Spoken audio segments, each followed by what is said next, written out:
Hello friends and welcome to our YouTube channel IT supports and आज हम बात करेंगे वायर शार्क की। तो व्हाट इज़ वायर शार्क? तो Wireshark is a network packet analyser. Okay, ये एक नेटवर्क पैकेट एनालाइजर प्रोग्राम है जो कि आपके नेटवर्क पे मींस आपका जो मशीन है, आपका पीसी है, उसके ईथरनेट पोर्ट से जाने वाले और आने वाले जितने भी पैकेट है ये उनको एनालाइज करता है। Okay, a network packet analyzer will try to capture network packet and tries to display that packet data as detail as possible। तो वो जितना पॉसिबल हो सके आपके पीसी से जाने वाले और आने वाले सारे डेटा को कैप्चर करके उसकी इंफॉर्मेशन वो आपको प्रोवाइड करता है। You could think of a network packet analyser as a measuring device used to examine what going on inside a network cable, just like a volt meter. जैसे हम volt meter में voltage check करते हैं कम ज़्यादा, वैसे ही wire shark एक ऐसा tool है जो आपके नेटवर्क में आने वाले पैकेट, जाने वाले पैकेट की पूरी डिटेल आपको दिखाता है। Okay, and examine what's going on inside the electrical cable, जैसा कि वोल्ट मीटर में होता है। In the past such tool were either very expensive, proprietary, or both. However, with the advent of Wireshark, all that has changed. Wireshark is perhaps one of the best open source packet analyzer available today। तो जो Wireshark है ये एक open source application है जो कि हमें packet analysing में मदद करता है। लेकिन अगर कोई और दूसरा टूल आप देखें तो वो या तो आपको परचेस करना पड़ेगा या फिर वो बहुत एक्सपेंसिव है। तो आपको, अगर आप एक नेटवर्क इंजीनियर हो, आप नेटवर्क में काम करते हो और आपको एनालाइज करना है कि कौन से पैकेट आपके पीसी से जा रहे हैं आ रहे हैं, आपके पीसी पे क्या ट्रैफिक है, आपके नेटवर्क में कौन सा ट्रैफिक जा रहा है, ये अगर आपको एनालाइज करना है तो आपको वायर शार्क आपके लिए बहुत ही बेहतरीन टूल साबित होता है। तो ये वायर शार्क का एक ऑफिशियल वेबसाइट है जहाँ से आप इसे डाउनलोड कर सकते हैं। अब अभी इसके बारे में अगर आपको बहुत ज़्यादा डिटेल में जाना है तो आप इसे यहाँ पे जा कर के इसके बारे में नॉलेज भी ले सकते हैं इस मेनू पे। ओके, तो आइए मैं आपको एप्लीकेशन ओपन करके दिखाता हूँ। तो ये वायर शार्क का एप्लीकेशन है। जब हम इसे ओपन करते हैं तो इस तरीके से वो लोड होता है।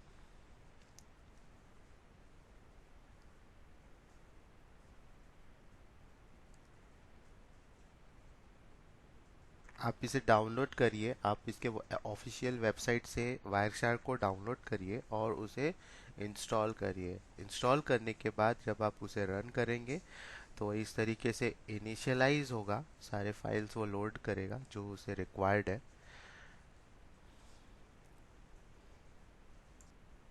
इसके बाद ये लोकल इंटरफेस को फाइंड करने की कोशिश करता है जो आपके पीसी पे है। जितने भी इंटरफेस अवेलेबल है वो इनको फाइंड करता है और उसमें से आपको एक इंटरफेस को सेलेक्ट करना पड़ता है जिस पर आप पैकेट को एनालाइज करना चाहते हैं। उसके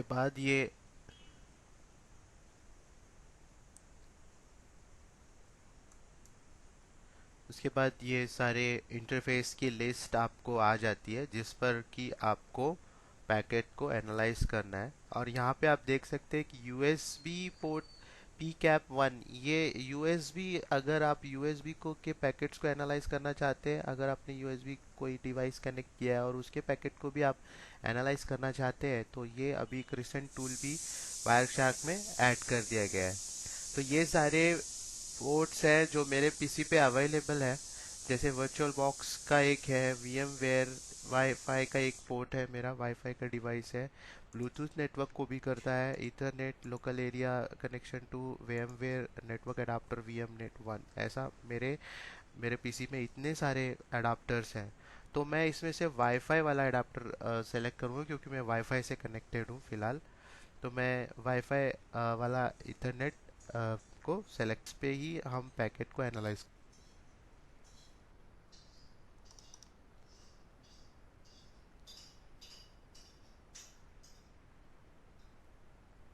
और जैसे ही मैं इस पे इसे डबल क्लिक करता हूँ तो पैकेट एनालाइज होना स्टार्ट हो जाते हैं। आप देख सकते हैं पैकेट नंबर 1, उसका टाइम ड्यूरेशन दिया होता है, सोर्स आईपी दिया होता है, डेस्टिनेशन आईपी दिया होता है। उसके बाद में ये प्रोटोकॉल्स है, उसका लेंथ, पैकेट का लेंथ कितना है, और उसका इंफॉर्मेशन यहाँ पे आपको डिस्प्ले होना स्टार्ट होता है।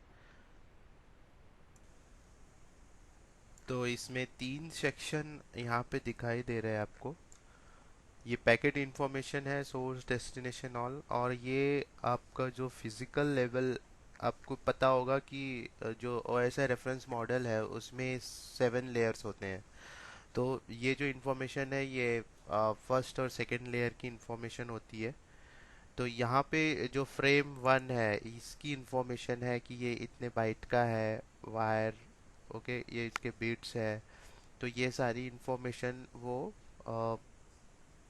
डेटा लिंक लेयर पर बताता है। उसके बाद ईथरनेट की इंफॉर्मेशन कि ईथरनेट कौन से कंपनी का है, और ये आपको पता होगा कि ईथरनेट जो इथरनेट एड्रेस है, जो हमारा मैक एड्रेस है, वो 48 बिट का होता है, आउट ऑफ विच जो हमारे 24 बिट्स होते हैं ये मैन्युफैक्चर कोड होता है। उसके बाद के जो बीट है वो हार्डवेयर डिवाइस का होता है एड्रेस।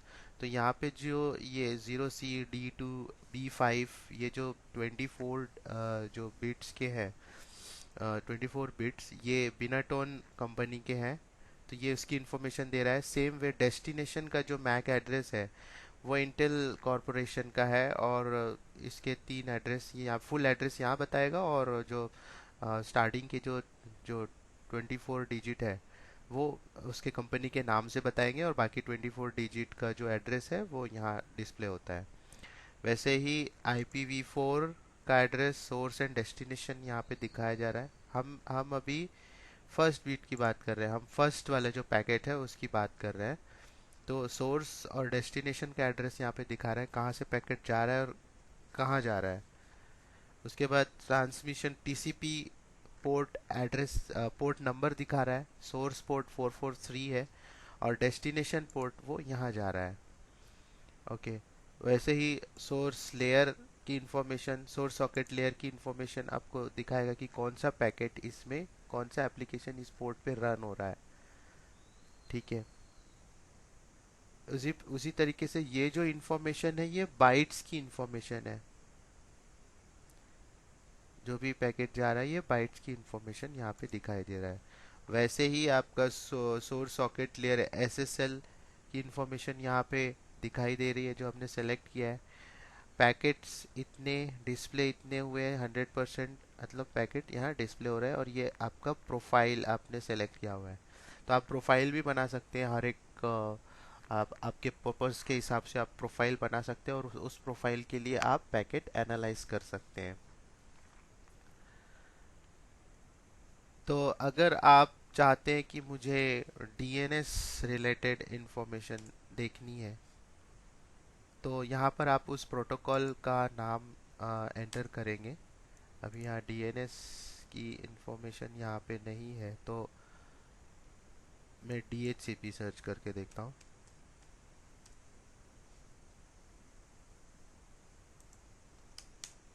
DHCP भी डिस्प्ले नहीं हो रहा है। सपोज मैं ARP करता हूँ, जैसे ही मैं एंटर प्रेस करता हूँ तो ये एड्रेस रिजोल्यूशन पॉइंटर जो प्रोटोकॉल है उसकी इंफॉर्मेशन यहाँ पे डिस्प्ले, ये जो जितने भी पैकेट्स है जो पार्टिसिपेट कर रहे हैं उसकी इंफॉर्मेशन यहाँ पे आपको दिखाना स्टार्ट करता है।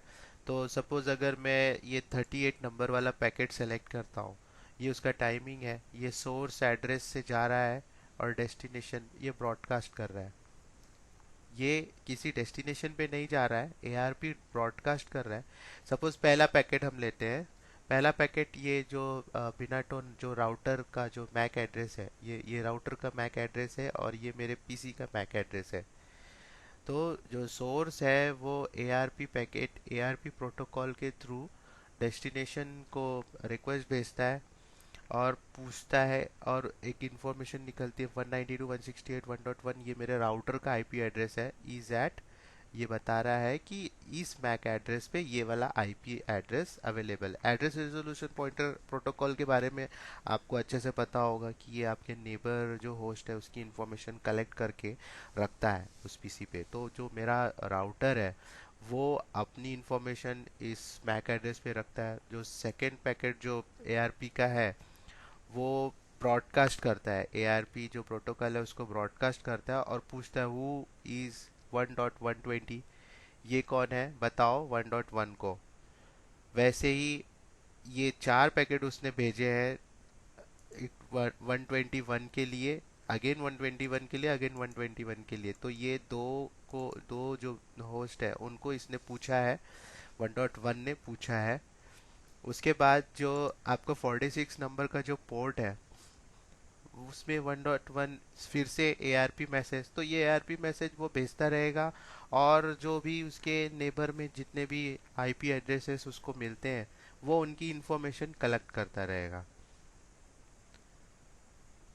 तो ये तो इंडिविजुअल प्रोटोकॉल की हम बात कर रहे हैं, वैसे ही डीएनएस, डीएचसीपी और भी बहुत सारे प्रोटोकॉल्स हैं नेटवर्क में जो आपस में कम्युनिकेट करते रहते हैं। तो इसकी इंफॉर्मेशन आपको यहाँ पे आप देख सकते हैं। तो अगर मैं पहला पैकेट सेलेक्ट करूँ तो अगर हम बिट लेवल पे थोड़े नीचे वाले लेयर के प्रोटोकॉल लेयर पे आए, अगर OSI लेयर पे आए तो इसकी इंफॉर्मेशन यहाँ पे हमें दिखाई देती है।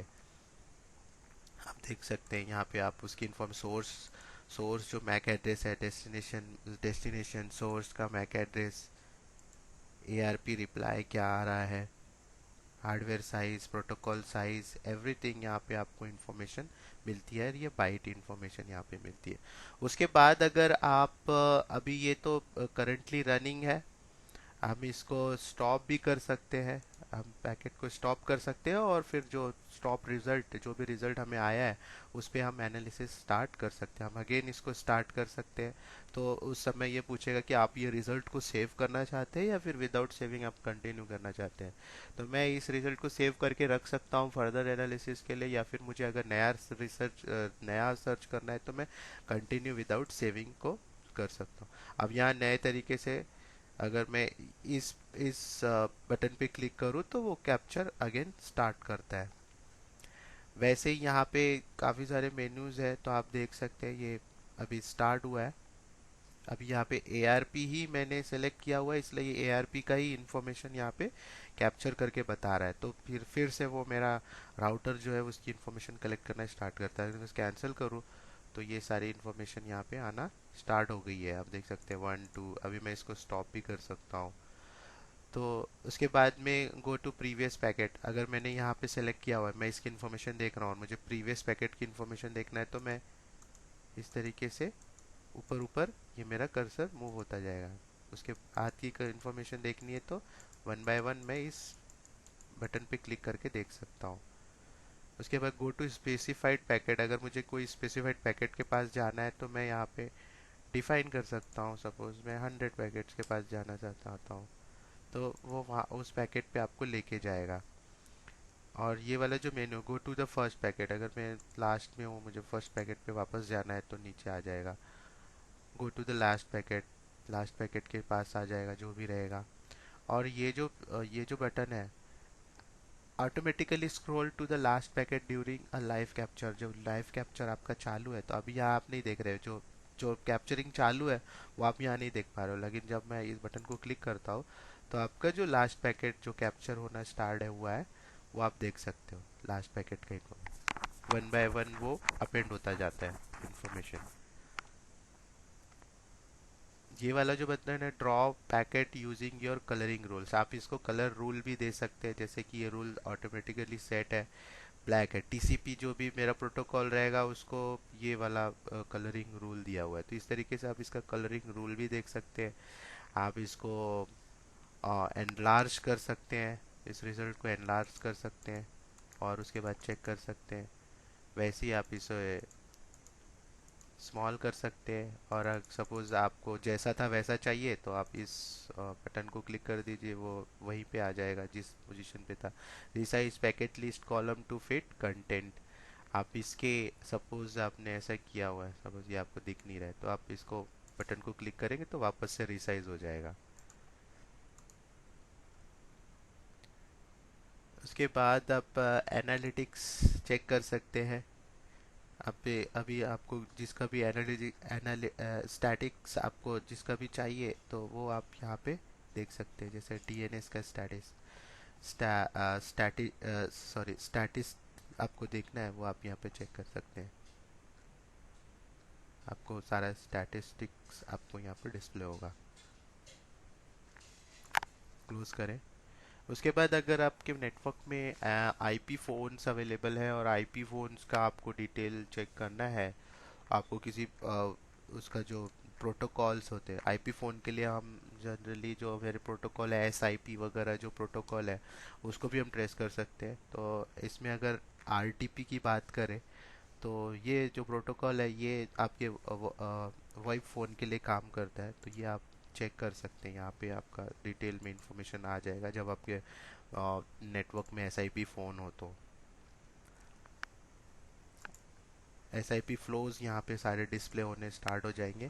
तो यहाँ से आप किसी वॉइस को कैप्चर करके भी रख सकते हैं। सपोज आपके नेटवर्क में कोई वॉइप फ़ोन यूज़ कर रहा है और आपको उस वॉइप उस बातों को सुनना है, उसमें इंटरफेरेंस है या नहीं है, तो वो चीज़ आप टेलीफोनी में जा कर के उसको कैप्चर पैकेट को काउंटर कर सकते हैं और उसे कलेक्ट करके आप उसको एनालाइज कर सकते हैं कि जो मेरा पैकेट है उसमें वाकई कुछ इंटरफेरेंस आया हुआ है।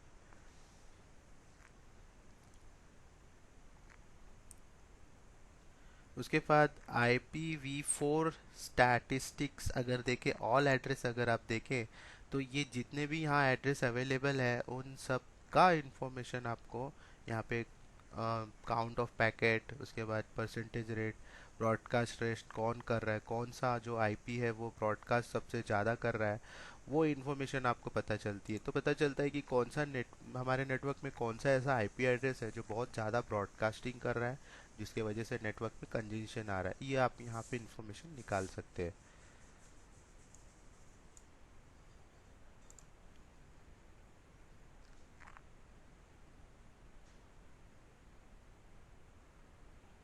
तो यहाँ बहुत सारे ऑप्शन, अब ये फ्लो ग्राफ एक ऑप्शन है। फ्लो ग्राफ में आपको जो भी आपके नेटवर्क में कम्युनिकेशन हो रहा है आपके पीसी से, नेटवर्क के जितने भी पीसीज है उनसे कम्युनिकेशन हो रहा है, तो उन आईपी की एक लिस्ट तैयार होगी और उसमें कैसा हैंडशेक हो रहा है वो इन्फॉर्मेशन आपको दिखाई देगी। ये सपोज ये आपका पीसी है, ये 1.120 ये मेरा पीसी है, और यहाँ से ये वाला जो आईपी एड्रेस है इसको हैंडशेक हो रहा था, जो भी कम्युनिकेशन बना वो यहाँ पे डिटेल ले लिया है। इस पीसी से इसके बीच में जो कम्युनिकेशन हुआ उसका डिटेल यहाँ पे आया हुआ है। 1.1 ने किसको रिक्वेस्ट किया, इस तरीके से सारी information in the form of flow graph आप देख सकते हैं, एनालाइज कर सकते हैं, इस टूल को यूज़ कर सकते हैं। ये सारी चीज़ें मैंने आपको बताई है कि किस तरीके से आप वायर शार्क को किस तरीके से यूज़ कर सकते हैं आपके नेटवर्क में पैकेट को एनालाइज करने के लिए।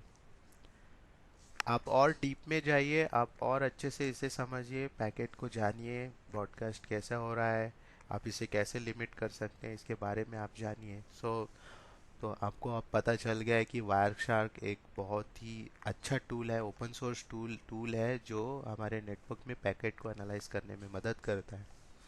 So thank you for watching this video. अगर आपको ये वीडियो अच्छा लगा हो तो आप इसे लाइक करें और मेरे चैनल को सब्सक्राइब करें, अपने फ्रेंड्स लोगों के साथ शेयर करें ताकि उन्हें भी ये वैल्यूएबल नॉलेज मिले।